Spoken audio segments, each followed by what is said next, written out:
வழக்கமாக வில்லன்ஸ்க்கு hero warning கொடுப்பாங்க. Walking போகிறவங்களுக்கு நான் வார்னிங் கொடுக்குறேன்.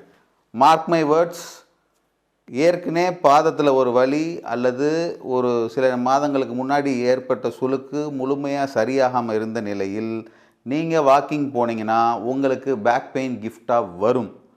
ஏன் இப்படி சொல்கிறேன் அப்படின்னா, யோசிச்சு பாருங்கள், ஒரு 3-4 மாதத்துக்கு முன்னாடி சாதாரணமாக கால் இடறி இருக்கலாம், ஒரு ஆங்கிள் ட்விஸ்ட் ஸ்ப்ரெயின் அவ்வளோதான் ஏற்பட்டிருக்கும். ஆனால் அப்போ நீங்கள் சும்மா 1 நாள் 2 நாள் கிரிப் பேண்டை சுற்றிட்டு ஓகே கால் பிசக்குனது சரியாயிடுச்சு அப்படின்னு சொல்லிட்டு நீங்கள் உதாசீனப்படுத்திடுவீங்க. பெரிய அட்டென்ஷன் கொடுக்கவும் மாட்டீங்க, ஏன்னா சின்ன வலி தான். அது நடந்து முடிஞ்சோடனே லேசாக வீங்கும், லேசாக வலிக்குதுப்பா, நம்ம வாக்கிங் போனால் தான் நம்ம உயிரோடு இருக்க முடியும், வாக்கிங் பாட்டி செத்து போயிடுவோம் அப்படிங்கிற பயம் உங்கள் எல்லாருக்குள்ளே இருக்குது. வாக்கிங் போனால் தான் எடை குறையும், அப்போ தான் முட்டி வலி சரியாகிற ஒரு பயம் இருக்குது. ஒரு நிர்பந்தத்தை உண்டு பண்ணிட்டாங்க, அதோடு நீங்கள் வாழ்ந்துக்கிட்டும் இருக்கீங்க.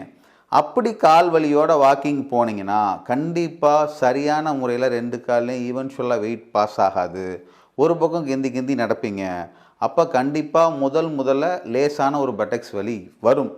அப்போ நீங்கள் என்ன நினைப்பீங்க, சும்மா வாக்கிங் போகிறோம் வலிக்குன்னு சொல்லிட்டு வடை சாப்பிட்றப்ப டிஸ்கஸ் பண்ணிட்டு அதோட விட்டுருவீங்க. ஆனால் இது நாள்பட போக போக போக கண்டிப்பாக உங்களுக்கு L4 L5ல ப்ராப்ளம் வரும், L5 S1ல ப்ராப்ளம் வரும். அப்புறம் அது டிஸ்க்கு காம்ப்ரெஷன் ஆகும், அப்புறம் நர்வ் இரிட்டேஷன் ஆகும், கண்டிப்பாக உங்களுக்கு சர்ஜரி வரைக்கும் போகும். இதனால தான் சொல்கிறேன், வாக்கிங் போகிறவங்களுக்கு நான் வார்னிங் கொடுக்குறேன், காலில் ஏற்கனவே வலியோட வாக்கிங் போகாதீங்க, உங்களுக்கு சயாட்டிக்கா கிஃப்டாக வரும். Myself doctor Satish from Madurai osteopathy clinic.